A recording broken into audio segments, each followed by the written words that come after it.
Welcome to Keep Hustling, where we are going past the why to get to the how. I'm your host, the always hustling Aaron Gordon, aka NY Risk Advisor, aka Mr. Keep Hustling. In this podcast, we will be diving deep into the professional and personal successes of our guests to find out how they hustled through the most difficult times in their life and their development to achieve the success they've gotten to today. So buckle up for what hopes to be an amazing ride. Let's get to it. Welcome to Keep Hustling with my guest, RJ Burr. RJ, thank you so much for being here. Hey, Aaron, how's it going today? You know, when I wake up in the morning, I think, how can I speak to someone from Kentucky? So I think I can check it off today. Hey, we all have bucket list items. I have a few of them. Speaking to someone like you is definitely there. I want to jump right into it and ask you, I'm second generation in my family's business. I know that you are third generation, I think, in your family's business. What was it like growing up in a all-American type of an industry, knowing that your father, I guess, was second generation? How did that lead you becoming third generation? How did that shape your hustle? What did you see? How did that kind of shape who you are today? Well, some people get to grow up watching their dads practice law. Some get to watch their dads practice medicine. I got to watch my dad in oil and gas.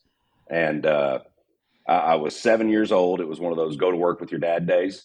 And he loaded me in the truck and we took off to the middle of Texas. And I don't know if many of your listeners have been to Luling, Texas, but when you pull up, it has a distinct odor in the air.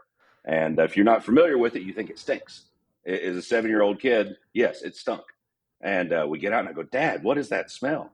He goes, baby, that's money.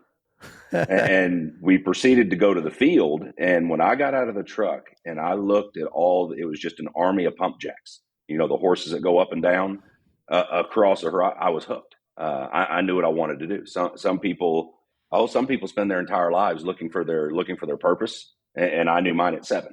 18 years old, graduated high school, got in the business, made my first sale 3 months later and haven't looked back. Now, what it's like growing up, really, I didn't know oil was such an enemy my entire life. You know, I didn't know that it shocks me that the one product I truly believe you could look at oil and say it has moved more people out of poverty than any products utilized by human in the history of man. And for us to demonize a product like that doesn't really make sense to me. Well, as a kid, I wasn't exposed to that. It hadn't really gotten bad until the last handful of years. But no, it was typical, you know, dinner every night, go play baseball games. And you didn't really think about being in oil other than that's what your dad did. You know, you saw it on TV with J.R. Ewing and all that. And so that's kind of, that was my growing up. By the way, I happen to agree, just so you know where I stand, and this show is not about politics, but I agree with you 100% about oil and oil consumption and all that kind of stuff. I think that, you know, I have comments being in the insurance business about electric vehicles and getting rid of oil and gas and things like that and what it's done. Personally, just, you know, anecdotally, where I live, there was a big push by the city of New York to get people away from home heating oil and to gas. And then they actually stopped the incentives and reversed them because they realized that there wasn't enough infrastructure to support, you know, that whole move to natural gas. But it's interesting because I didn't think you were going to go there, but the demonizing of the industry happened when you were a kid. Happened, like, I mean, you were already in the business as this political shift happened, or your father was still in the business. How did that? I mean, it's been growing. And you're right. You don't want to get political, but I heard a wise man once told me, and it was actually here recently. We were discussing this, and I was like, you know, just everything that they're doing doesn't make sense. It just the math doesn't add up. I mean, don't get me wrong. I'm not an enemy of electric vehicles. If you show me an electric vehicle that can do what my Ram does, I'll get it. I have no problem with it. But I know my truck can yank a stump out of the ground, you know, and I know I can go anywhere. You know, there's certain things I like about my truck. Well, beat that and the free market will take care of it. However, when you look at it, I said, you know, this really doesn't make sense. And he goes, think of it in this one concept. You can't manage abundance. You can control scarcity. And when you put those lenses on, then you hate to say it, but it starts making sense.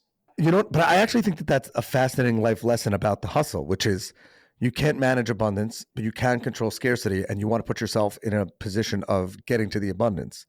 And I think that that's what scares people in chasing the dream. A lot of people would say, I like to say it about the insurance business, but I think it's even more stark in the oil business.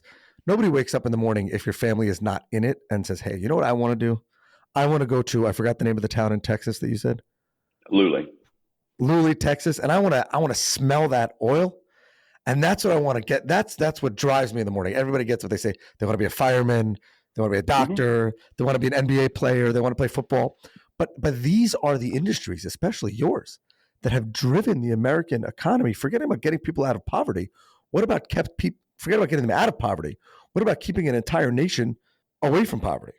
Not moving upward, but just keeping us stable. And I think that there's something to, and I hear in your voice, the pride and the inspiration in your hustle of representing that going forward. Well, over the last, and I'm not going to get philosophical or anything along those lines, but when you look at education, when you look at what we're teaching our kids, I'm a big movie fan, and one of my favorite movies is Usual Suspects. And one of my favorite quotes from that is, "The greatest trick the devil ever pulled was convincing the world he didn't exist." And when I look at modern environmentalists, I modify that quote a little bit. The greatest trick modern environmentalists ever pulled was convincing the world that oil was bad. And so, yes, there is a pride in my product. I love oil. I love what it does for the human condition. I mean, most people have no idea the role that oil plays in their day-to-day life.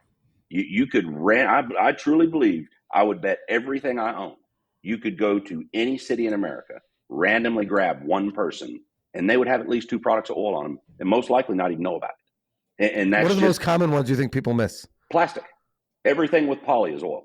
Really? Yeah. I mean, you can make 6,000 products from one barrel, from your toothbrush to your toothpaste to the pipes in your house to makeup to medicine.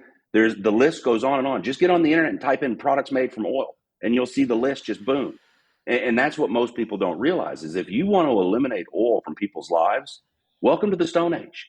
Try it for a week and see what happens. Yeah. And then, and then they said, well, it saves the environment. Well, ask the Germans. Would they rather have their beautiful, pristine forests that have been there for centuries, or their natural gas? Because they had to start cutting down their forest here a winter ago for firewood. Well, I would rather buy my gas from Vlad at a cheap price. So are all of your products domestic? Yeah, everything we do is here. Everything. Well, wow. And that's really that when I was bringing up education, that's the biggest tragedy. Is we've lost the pursuit of excellence, because excellence doesn't get praised like it used to. We browbeat people that are excellent. We love to see a hero fall. And instead of embracing excellence, and I mean, heck, that's what we're here. I want to see, I don't care if it's underwater basket weaving. If you're the best in the world at it, I want to watch you do it at least once, just to say, I wonder if I could do that. But you look at all this and the fact that we haven't taught our citizens about what goes into making their life their life. You take it for granted. All of a sudden, you have people coming in and spouting stuff that literally 1 and 1 does not equal 2. And you have people willingly accepting it because they don't know the ramifications. In fact, they don't know the statistics. When you look at, let's just say, the CO2 emission drops, when you look at all the drops that have been achieved over the last 10 years, you know where 3/4 of them come from? The oil companies learning how to burn oil cleaner. Well, that's what I was going to say. I think that, and I want to pivot a little bit, but I just want to point that out and correct me if I'm wrong.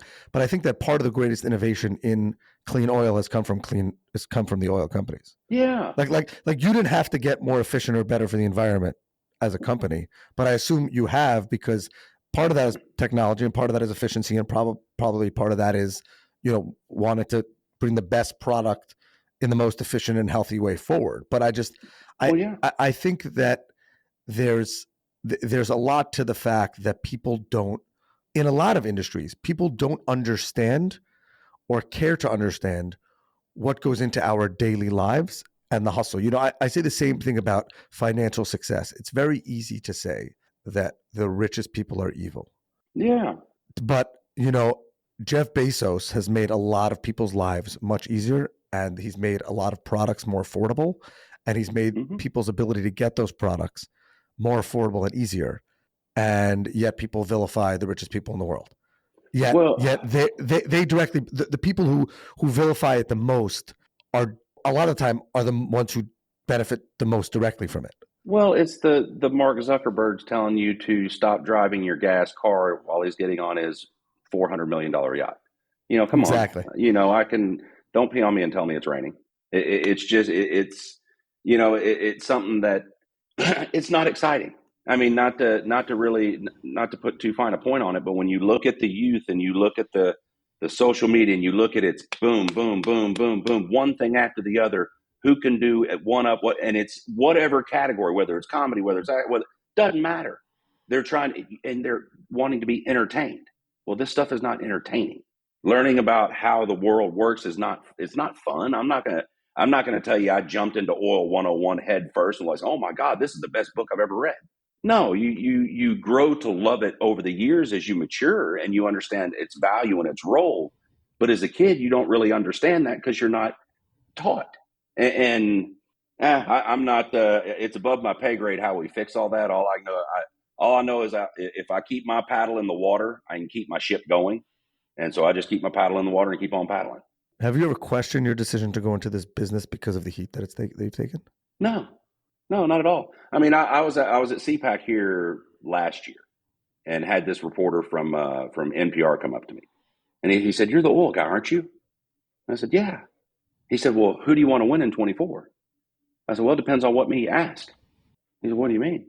I said, "Well, if you ask the everyday me, the guy that has to pay the same prices as you at the pump, I want Trump to win." I said, and the reason I do is a little different than everybody else, is the sense that he understands one thing that most politicians just don't grasp.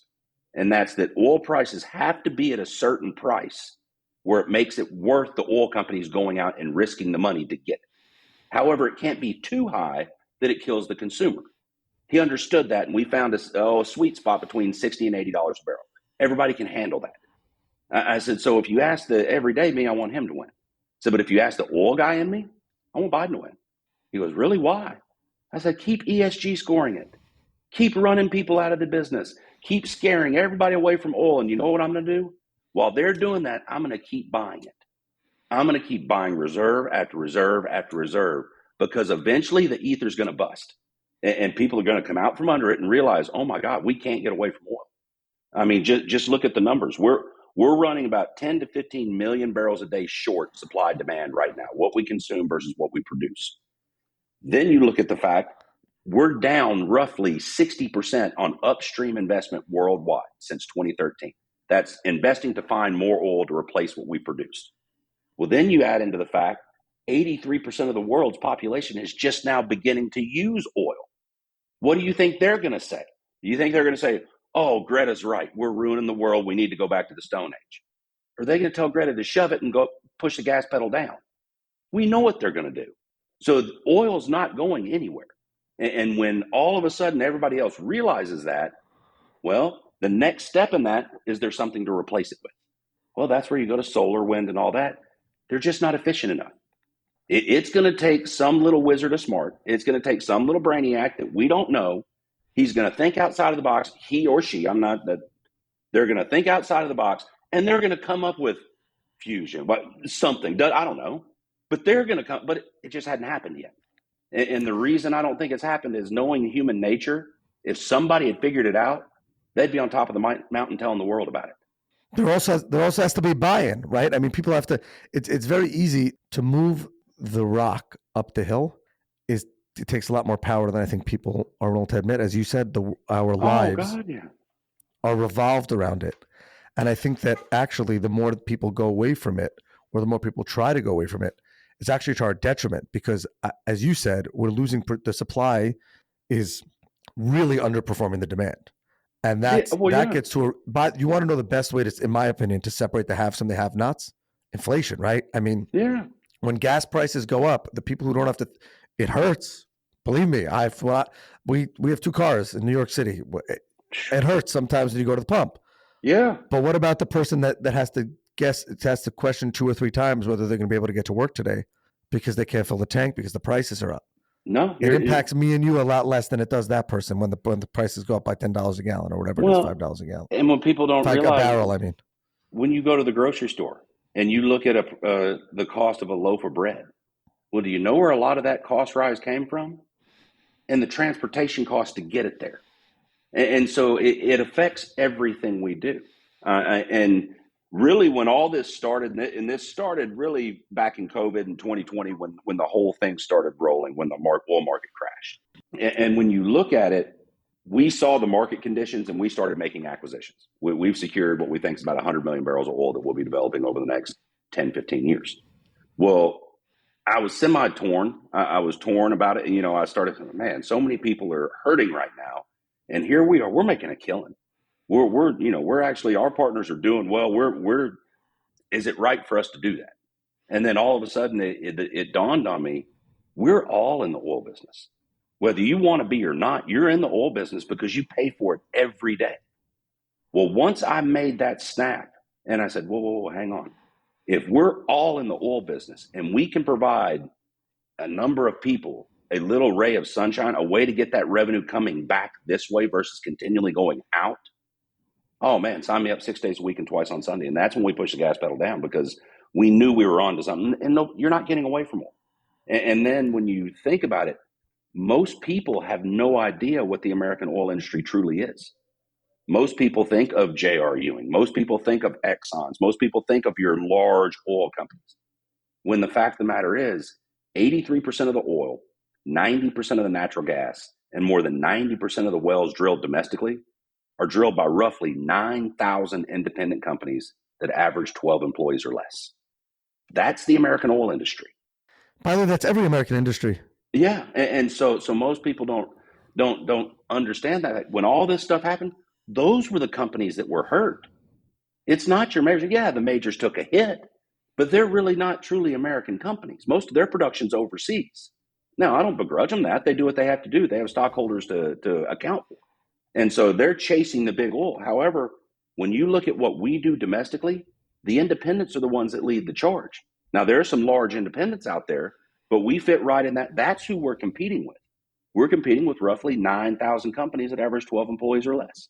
And good Lord's kind of reached down on us. I'd love to say we were rocket scientists and we figured it out. We were just, no, we just happened to be in the right place at the right time and made the right decisions. I appreciate your humility, and I believe that God plays a large role in everything that we do. So I'm not downplaying that. But I think that you said something profound for our listeners about your hustle and how you keep hustling. And that is that you keep the oar in the ground and you keep rowing.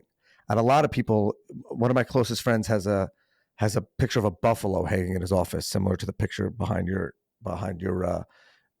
camera. And the reason he says is because the story of the buffalo is when a storm comes, the buffalo runs into the storm.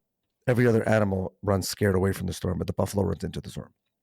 And I think that the people who keep their don't dream of $1 trillion, but say, this is my opportunity. And I can either seize the opportunity and keep hustling through it and make something out of it. 2020, the world is coming after me, my industry. The world is upside down. And in addition to that, they're coming after me and my industry, if I'm in your chair, right? And a lot of people probably ran scared from that. And I think probably one of the greatest levels or measures of your success is that you ran into the fire. And now you're able to look back and say it was the greatest decision you ever made financially. What Patton say, when you're going through hell, keep going? You know, and so you and that's what this is about. That's what this podcast is about. It's about inspiring everybody to say, you can keep going. Everybody goes through that hell. Everybody has those challenges, and everybody has the opportunity and the ability to keep hustling. And only you determine your hustle, but yet you have the opportunity to keep going. Nobody's going to stop you except for you. You might slow down. You might be forced to slow down, but nobody's going to stop you except for you. I have 4 kids from 23 years old down to 14. And each one of them had their own interest. Each one of them had their own sport. I mean, it's kind of crazy. They each played different stuff. And the one thing that I've told them, it was really a 2-part strategy. 1, control what you can control. Everything else that's out of your control, don't worry about it. You can control what you can control. You can control how hard you go. You can control how hard you study. You can control how hard. You can control that. And then the second side of that, never leave the 2 worst words in the English language. What if? Don't walk away and have a what if in your head. Give it everything you have. Leave it all on the proverbial field, so to speak. And when you walk away, win or lose, you walk away knowing I have nothing left to give. I've given it everything I got. And I was talking with my dad, and he's getting up there. He's about 77 years old now, and we were just shooting, chewing the fat. And he was kind of reminiscing of his life, and he goes, babe, he said, I wasn't born the smartest guy on the planet. He said, I wasn't born the best looking. I wasn't born the fastest. He said, but when I get to the pearly gates and I look God in the eye and I say, God, I gave it everything I had with everything you gave me. He said, and that's all I can do. And so when you look at it, when at the end of the day, and you have to, I understand living in the moment. I truly do. You have to appreciate the moment and live in the moment. However, to appreciate and live that moment, I think you have to put yourself at the end of the race and say, what do I want to think when I get to that point about the path I walked? And only you can answer that question. Only you can. And do you know what other people think about you? It's what you let them think about you. It's by how you act. It's by how you conduct yourself. It's by how hard you work. Vince Lombardi is one of my favorite. I love quotes from Vince Lombardi. The difference between winners and losers. Everybody wants to win. Everybody wants to go out there and get the W. But the difference between winners and losers, winners are willing to do what losers aren't. And so that's what you have to, that's the mindset you have to put your of. I used to have an old sales trainer that I worked with that old Rick used to look at guys and say, look, I don't care how smart you are. I don't care what you look like. I don't care what car you drive in. I need somebody with an uncontrollable desire to succeed. That's the number one foundation, and other than that, we can teach everything else. Now, there's certain things you can't teach. Some guys, I can guarantee I can probably not teach my dog at all to go fetch. The dog is going to lay down and stay there, and he would probably open the door for a robber if the robber would let him inside. and so, that there are some things you can't teach. However, for the most part, we can teach a lot of. And so the one thing you can't teach is that desire to reach the top. And that is keep hustling. And if people stay at it, I wish that people would stay at it more. And I wish that more people would speak to their kids the way you do and say, if you have no what ifs, I can't guarantee financial freedom. I can't guarantee tens of millions or billions of dollars, but I can guarantee that there is no. And one of the reasons why I started this podcast is because I believe that everybody should at least strive to, when they put their head on the pillow at night, they say, I have no what ifs. I don't know what tomorrow is going to bring. I don't know what today will yield, maybe, but I have no what ifs. Are there any? You mentioned your 4 children. Do any of them love the what did you say? The scent of love, that you love the scent of oil, or that's the scent of money, or smell something? Of money. The smell of money. Yeah, are any of them in the business? Well, I wouldn't let them come work straight for me when they got done with school. I wanted them to get out in the real world and get their toes smashed a little bit and realize what work really was. But yes, now my oldest is in the office. He's 23 years old. Just started here about 2 months ago. Now he's been in oil his whole life, and so it's not something that he's new in the sense of knowing oil, but he's new in the sense of working for dad. And so that's I tell people all the time, my siblings know more about the insurance business just from being at our dinner table. Well, yeah. Well, look at people in the insurance business. Look at Walton's. It's typically the second, third generation that take the companies to the next level. Not because they're smarter than the first generation. It's just because they've been in the business their whole life. My first day at work, I knew more than most of the people that were out there just for the sheer fact I'd been around it my whole life. Well, heck, give yourself a 10-year head start on everybody and tell me where you're at when you're 49. And so it's you learn the intricacies of the business, and that's something you can't teach. I have to ask, I don't usually ask this on the podcast, but I've never had such a person who's a master of such an integral part of our lives with undivided attention. So I got to ask, what do you think the future of the American oil industry is over the next 3 to 5 years? Oh, it'll keep doing what it's doing. There's no way we can get away from it. I mean, you now, unless this is kind of getting a little political, but I'm not really trying to. But when you look at the decisions that are being made right now, and you try to figure the reasons those decisions are being made, from every angle I've looked at it, it doesn't make sense. Unless you put on, if I was going to try to destroy the country, what would I do? That's the only lenses that it makes sense what they're doing.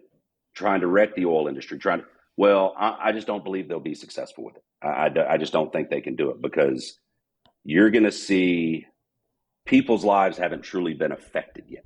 Yes, on the outsides, they've been affected. Yes, they see stuff. They know something's not right. However, it hadn't walked into their daily circle. Most people in the country, yeah, they see the price at the pump, but they haven't gone to the grocery store and not had anything on the shelves. And so when you start seeing, because this is all self-inflicted, there's not one thing happening right now that should have happened if we'd have made intelligent decisions. And it's not genius decisions. It's just common sense decisions. And it's scary. I'm not gonna lie to you. It is scary. Now, what is it going to do? I don't see it doing anything to the oil industry. You shut the oil industry down, we go third world overnight. Do you think the industry will continue to evolve, though? Do you think there's still a ways to go? Yeah, everything does. But it's one of those, it'll be in how to burn it cleaner. It'll be, you look at, let's just look at the environmental side of it. Let's just say that you do believe in all that and you do want to lower CO2. Well, if you would do that, to go the route that the environmentalists are wanting to go, we'd have to pillage the earth like we'd never have before for raw materials. Just get on the internet, type in lithium mine and hit images and tell me what you see. And so that route doesn't make sense. You mean you want to save the world, but first we got to destroy it? Well, that doesn't work, especially when you have natural gas and nuclear already there. Most homes already have a natural gas line run to it, and so most of the infrastructure, for those that don't, it's a quick fix to run that gas lines to them. So you mean to tell me we could put converters on every car? They'd run on natural gas. You could fill up at your house, don't have to go to the convenience store anymore, or the gas station anymore. Well, that seems like a pretty simple solution. Plus, it burns hotter and cleaner than anything else we have. Well, okay, for whatever reason, let's say we don't want to do natural gas. Let's go nuclear. You mean to tell me we can run the most advanced subs on the planet on nuclear power, yet we can't do it here? No, we've let a 40-year-old movie scare us.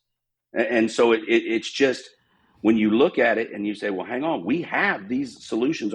Well, that will be the next way they go. I mean, you look at, you want to reduce coal? Well, you fire up natural gas-fired power plants. We have more natural gas than anybody. And so it's just, I don't believe people will choose to live in poverty because that's what would happen. I doesn't totally matter what side of, because I don't believe in Republican or Democrat. I mean, if you want to go political, I believe probably 70, 80% of the country would have followed a line of just traditional Americans. Leave me alone. I'll leave you alone. If you need help, ask me. I'll help. If I need help, I'll ask you. I mean, just common sense, you see everything going on the campuses right now. And you see certain groups standing up and well, do you know what that reminds me of? It reminds me of a family. I can smack my brother in the head. I can kick my sister. I can headbutt him. We can argue. But by God, if you come in and do it, you're going to have to fight all of us. And that's 100%. slow. That's slowly what you see happening. Hang on. We are a good country. We do more for anybody than any country that has ever lived. When you look at the immigration, we occupied Mexico. Everybody seems to forget that we had Mexico. We were in Mexico City for 9 months and we gave the country back. If we were like any other country in the history of man, Mexico would be America. And we gave it back. So we are a good people that have good hearts that want the best for everybody. How dare you come in and say I'm a bad? How are we perfect? No, we've had mistakes. But by God, we had, 500,000 people die to try to fix them? So don't come in here and tell me we're bad. No, I've had enough of that. And because we're not. We're good people. Now, if you mess with us, we'll take you out. Sorry, I'd rather you be afraid of me than my friend. Now, if you want to be civil, if you want to live in the civil world, act civilly. You don't, guess what? We can get dirty too. But we don't want to. We would rather be civil and have everybody happy, there's no reason there should be one hungry person in America. There's no reason there should be one person without a roof over their head. You mean to tell me we're the most affluent country of abundance in the history of man and we can't take it? No, bull. It's choices. It's because we're making, I hate to use the word stupid, but stupid choices. I mean, look at the political class that we send to Washington. They are the most unimpressive people in the country, yet they're making our decisions. 100%. I mean, 100%. sorry, I'll get off my soapbox, 100%. But it's just, we're fighting lunacy. We're fighting lunacy. I I so appreciate your perspective, your passion, 3 generations of American business people keeping everything that we have in our lives. I'm looking at my studio desk. I'm looking at everything that you have helped produce and the comforts that you've given me. And all I can say is thank you, and thank you for continuing the legacy and the American dream. And I'm glad that there's still some people in the world that enjoy that, not just the smell of money, but the smell of oil in the morning. Well, I'll tell you one little short story before we go. I was at that CPAC, and that same NPR reporter, we're continuing the conversation. And he goes, "Okay, I got to ask you about woke kids and parents raising woke kids. What would you tell them?" So I wouldn't tell them anything. Keep doing it. He said, "Huh? Why would you say that if you're so passionate about it?" I said, "Look, all they're doing is making the world easier for my kids when they're grown up. Keep doing it, because the real world is cold, hard, and cruel. It'll leave you on the side of the road, gutted and bleeding, if you're not ready for it. But in the same breath, it can be the most beautiful experience you've ever had, as long as you have the proper perspective. As long as when you look yourself in the mirror every night before you go to bed, I'm not nothing special. That's what I do every night. Brush my teeth, and I look myself in the mirror. And I ask myself, am I happy with who I'm looking at? If I am, you can't lie to yourself. You know if you are or not. If you are, hey, go to bed with nothing on your head. But if you're not, you better figure out why you're not and fix it, because you'll never be good for anybody else unless you're good for yourself first. That is the definition of keep hustling. We ask all of our guests to leave us with their favorite motivational, inspirational quote. I assume you have many. You already shared a couple with us, but any more, any favorites that you can share with us before we go? And I would just like to thank you for being here, and thank you for sharing your story and inspiring me and all of our listeners. Well, I used my favorite one right there with the Vince Lombardi, the difference between winners and losers. Winners will do what losers won't. I don't know if this is necessarily be a motivational quote, but considering it came from Mike Tyson, everybody's got a game plan until they get hit in the mouth, and then you deal with it. That's it. And then you keep hustling. Absolutely. You get hit in the mouth, you keep hustling, and you get up again. Well, that's what actually you said that would bring that little scene in Rocky when he's talking to his son. It's not a matter of how hard you hit. It's a matter of how hard you can get hit and keep on going. That's it. That's the key. That's it. That is the definition of keep hustling. RJ, thank you very much. Aaron, this has been another episode of Keep Hustling with our guest, RJ Burr. Remember, do well by doing good. And of course, and always, keep hustling. All right, hustlers, that brings us to the end of another fantastic episode. Thank you for listening. The listeners are the most important part of this show. If you like what you heard, please leave us a review wherever you listen to your favorite podcasts. Your feedback means the world to us and helps us reach more listeners. Plus, be sure to subscribe to our podcast so you never miss an episode. We have some amazing guests and topics lined up for you, and we don't want you to miss out. And finally, if you have any suggestions, comments, or even just want to say hello, please feel free to reach out to us on all social media platforms. We are Keep Hustling Pod on Instagram, X, Facebook, and LinkedIn. We would love to hear from you to continue the conversation. Thanks again for tuning in and supporting our podcast. We truly appreciate each and every one of you. Until next time, stay curious, stay hungry, and keep hustling.